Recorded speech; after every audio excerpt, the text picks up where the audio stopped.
Our next speaker is a longtime advocate of transgender rights and equality. Sharon was on the board of IFGE, was friends with Virginia Prince, and worked with Phyllis Fry on transgender law issues. Ladies and gentlemen, I give you Sharon Stuart.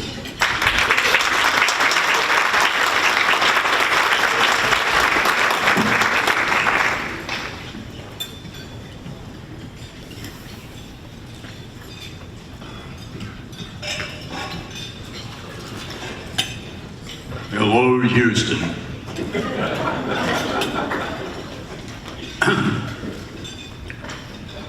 I have to apologize. I am in the middle of some global dental surgery. And I had hoped it would be concluded before I came to Houston, but it is not. And for that reason, you're hearing my male voice. And I'm working with a temporary set of dentures. But in about a month, I'll have a completely new set of teeth all bolted into my head at about the cost of a sex change operation. Or sending a kid to college, or buying a sports car. But it's going to be a beautiful set of teeth, and I'll be able to talk with it. So if I stumble in the process here, please bear with me.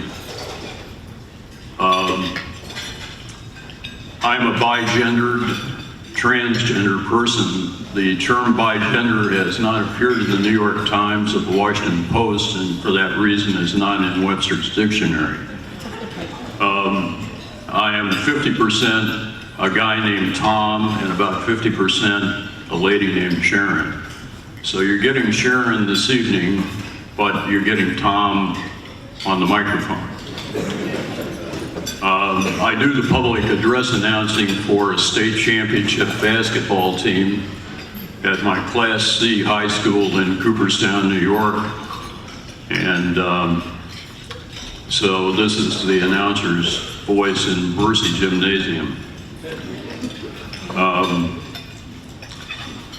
I also am part of an acting company known as the Glimmer Globe Theater Players, and we perform on the shores of Lake Otsego in an amphitheater stage surrounded by oak trees, attended by 200, 250 people.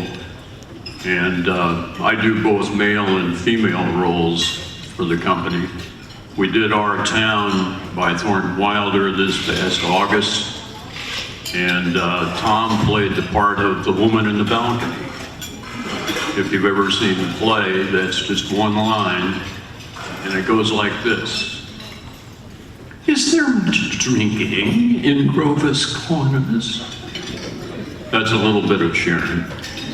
And Sharon plays the male parts, so this is kind of my late career in the theater. I never do anything more than fit parts.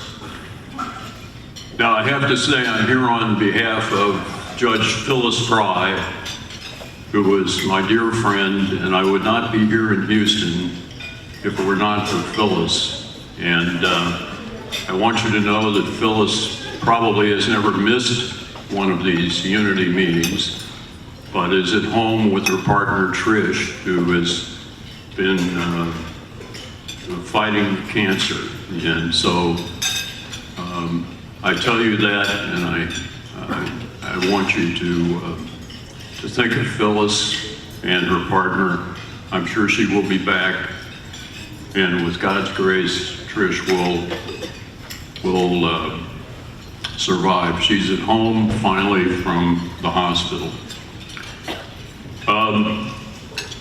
I was a colleague of Phyllis's in the Transgender Law Conference, which Phyllis founded. I was recruited as one of the founding board members, and I participated in the conference for 5 years. In the early 90s, I worked on military law. I'm a U.S. Marine Corps veteran of 10 years. I was at the time.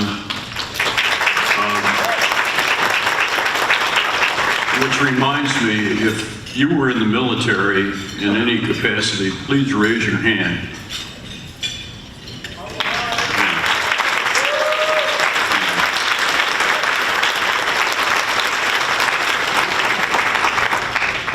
Yeah, thanks for your service. I had 6 years on active duty, about 2 years commanding a Marine Corps Reserve unit. I'm a Vietnam era veteran, not a Vietnam combat veteran. In working with Phyllis, I worked on military law, prison law, and what we described as the International Bill of Gender Rights. We heard Representative Rosenthal mention transgender rights are human rights. They are. The International Bill of Gender Rights was the work of a committee of people,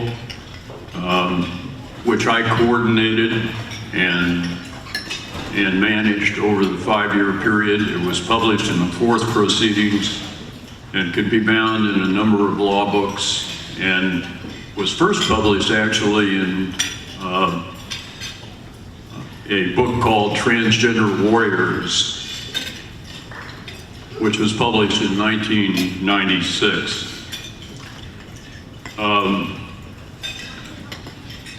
I'm a native of Kansas City, Missouri, and got my law degree from the law school there in Kansas City, and worked for the American Bar Association for a while, went into the Marine Corps to avoid the draft. There are not many people who can say that. I was about to be drafted, and I felt, rather than spend 2 years in the Army, that I would like to have a shot at practicing law. And so I went down and volunteered for the U.S. Marine Corps, and you sign a waiver saying if you get through training and survive, then we'll consider letting you practice law. So I did manage to survive boot camp at Quantico and went on to become a JAG officer. I practiced at Camp Pendleton and at the Newport Naval Justice School. And then all of this time I was transgender. I was expressing Sharon secretly. I've been married for 55 years. I have 3 daughters and 5 grandchildren. There was a time in my life when I could have had a free sex change operation in Canada, but I couldn't bring myself to leave my family. At that time, in the 1970s, you had to give up a marriage and a family in order to get a sex change operation. It's no longer true, fortunately. That's why I call myself bigender, because my gender, I'm almost 79 years old. I was born in 1940, and there was no word. The doctors told my mother that I was gay, which I was not. I don't know that they even knew the word at that time. I'm not sure what they told my mother, but my mother was aware of my gender problems, and it was a lifelong concern for her. She was literally amazed when I got married, but I did, and I've never regretted it. Our stories are all so different. We are a very diverse community, and we need to stay diverse. And our human rights are everybody's human rights. And if you read the International Bill of Gender Rights, you will find that, amazingly, what's the big deal about this? Well, in the 1990s, all of the things that we put into the International Bill of Gender Rights were rights that were being denied to transgender people, but not to others. So the document today reads a little strangely to people. because they assume that we always had these rights, and we didn't.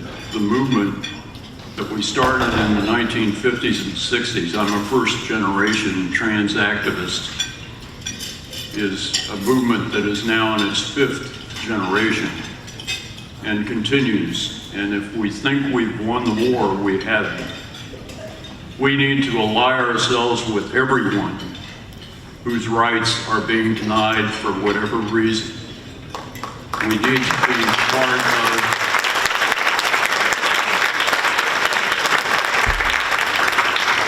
this. Sounds like I'll just say it, without diversity, you can't have unity. Think about that. The word would be meaningless without diversity. That's what unity is. Think about that. So, I think my time's probably up, I hope. I'm running. I'll say one more thing.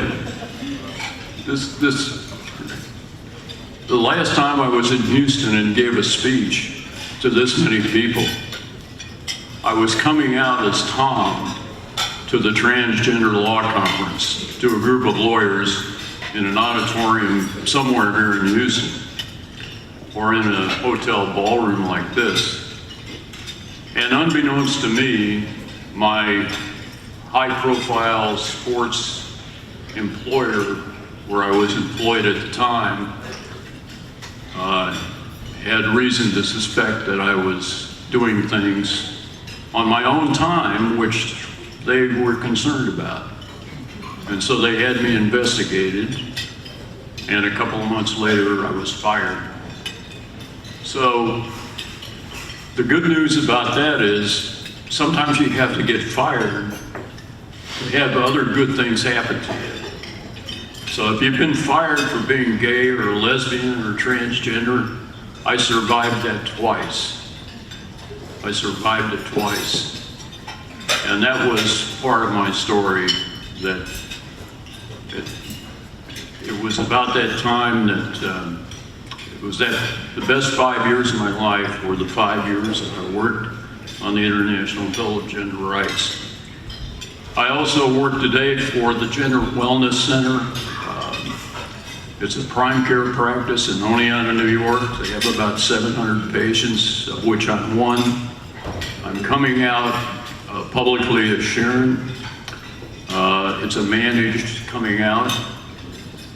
The people who run the clinic, if you're in the medical practices, I have pamphlets about that.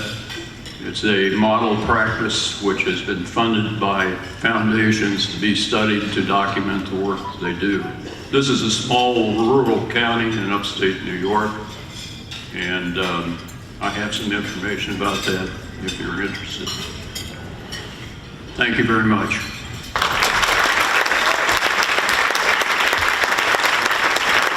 Sharon Stuart, fabulous. All right, next up is our HTGA Award. So I'm just going to announce the people that are